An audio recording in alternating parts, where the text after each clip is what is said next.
เพื่อให้มีโกนลอยแล้วว่าได้ไหมในบ้านตึ้งว่าได้ไหมในบ้านมกสองให้น้องเฮาเล่าได้ไหมเป็นอะไรให้มีคนสามัคคีเงินรางวัลการนำคนเพิ่มขึ้นมาแล้วคนบ้านเฮาสามัคคีกันให้ได้เพื่อมีแล้วกำลังมีแล้วเฮาจริงขนาดเลิกนี้ทุกที่คือใจเพื่อทั้งสองกันทุกที่คือที่ทุกที่ทุกที่นักบอกตรงนี้จะมีคุณมากเอาไปเลยดูนะบ้านทุกครั้งชั่วลูกขึ้นมาแล้วที่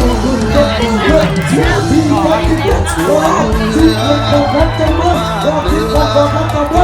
จะที่ชมกันต่อที่อยู่กับขัดชองนั้นจะแบ่งคุณมาให้การจะต้องรู้เลยในวันนี้ซึ่งมันว่าที่เราว่ามันว่านักสังเกตนักเสมอกันจะลอยจะแบ่งผมกับที่สองเจ้าแม่นักเถอะเราไม่นักเถอะเราไม่นักเถอะเราไม่นักเถอะเลือกไปเลือกเสียงเลือกทีนักที่มาแล้วความใจอยู่แล้วจับมือเสียงทำไม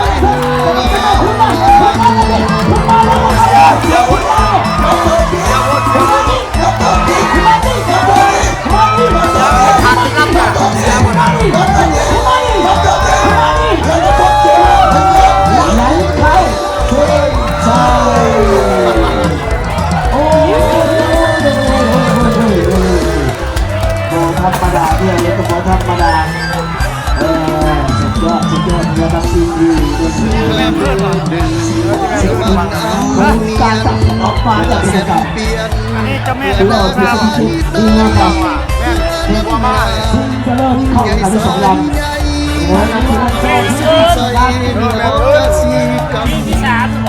ที่นุ่งแหละแล้วแม่ขึ้นมาเย็นพิษเดี๋ยวแล้วที่สองอะไรจะเขียนพิษเดี๋ยวพระจันทรีสองสหไปแก่เจ้าแม่น้ำโตน้องเราใส่แก่หัวไอ้ซากระยามันมาเขามาขนับกรรมการก่อนไอ้เขามาขนับกรรมการก่อนเขาจะมีไปมาขนับกรรมการก่อนเอา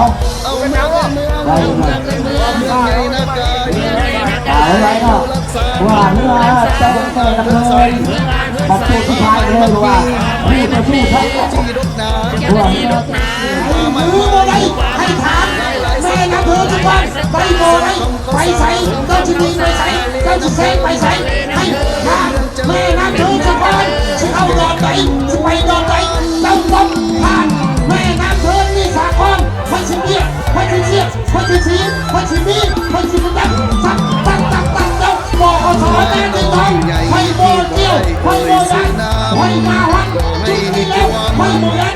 ปั๊บมือนี้มันเป็นเรือเป็นเรือมาที่ทองมาที่ทองเพื่อนเชื่อสีขึ้นมา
มันมาดูฟังนี่มันกิ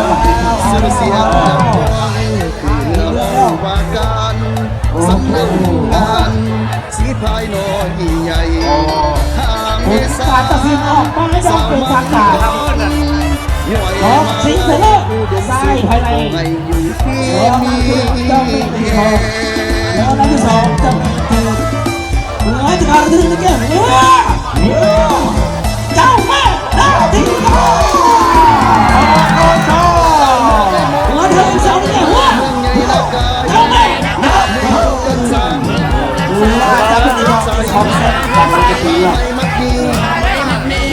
ทีสุดท้ายน้องคนชายดีไซน์เอาไว้ดูน้องอีก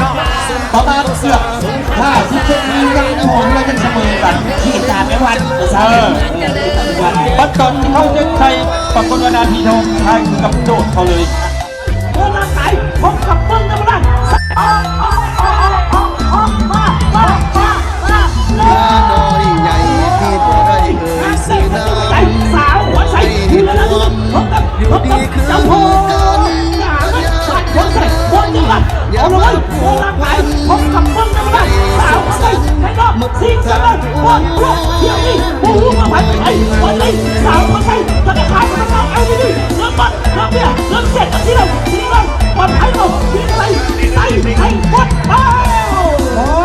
วัดให้กระบอกมันคือกันให้กระมาแต่เรื่องลงมาละให้กระบอกเมื่อละที่เอาที่ไปที่กูเมื่อนั้นยังเบียดยังเสียดยังสียังคู่ขี้สูสีแล้วพี่น้องเลยยังบอกว่าถึงตามสายตายังสูสีกันในท้ายในหัวยังบดได้สักยังพายธรรมดาคู่ขี้สูสีเกียมเสียเรือไผ่เรือกันท่าซาเล้นคู่นี้ที่เป็นคู่จุดโลกหรือบอมีเสมอกันอีกบอหรือว่าอะไรนั่นคู่ขี้สูสีบ้านพกแสกเมืองยมราชกับห้องการอุตสาหกรรมการค้าเมืองมะกายมาแล้วใส่เรือบัสเรือเบียดเรือหนีขึ้นมาใส่อยู่แล้วทีนึงส่งเสริมโดยธนาคารพัฒนาเรานี่อัดกับพวัตอัดกับพกาเมืองตะวันเอาไว้จะผลใส่ขึ้นมาแล้ว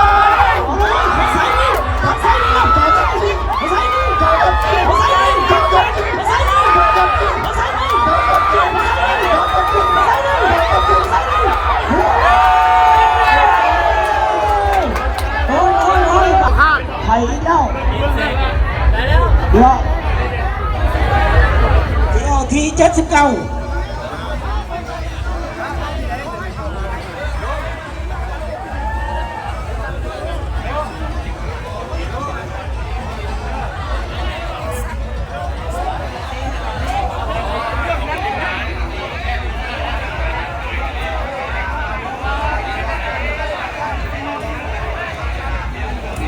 ผลการตัดสินออกมาอย่างเป็นทางการซ้อมสิงเลยเปิดกว้างมีเงิน2 ลำเบลนัทเทเรนสาวกดไซธนาคารพนักเอทีบีพบกับเจ้าพ่อการเงินบัตรพิเศษที่เข้าในที่หนึ่งในแก่สาวคนไซใครที่2ในแก่เจ้าพ่อการเงินบัตรพิเศษเซ็นตมลาถือว่าสาวคนไซเป็นแชมป์ในงานสิพายพุทธกวางเหรอยังมีเที่ยวนึงขึ้นไหมบ่แจ้งจกแล้วเราว่ากันเจ้าแม่นะสาวใช่ครับกันเจ้าแม่นาทีทองเนาะจกกันจกสลากแล้วน้ำ สาวขวัญใจกับเจ้าแม่นาทีทองจบแล้วน้รอบพิเศษสาวขวัญใจมีรอบพิเศษเอาแซมเปิดกว้างไปเจอกับแซมไปไหนสาวขวัญใจขึ้นเลย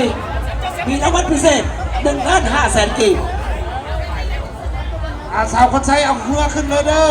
มีรอบพิเศษจะได้ส่วงแข่งกับเรือรอบเปิดกว้างคือเรือกับ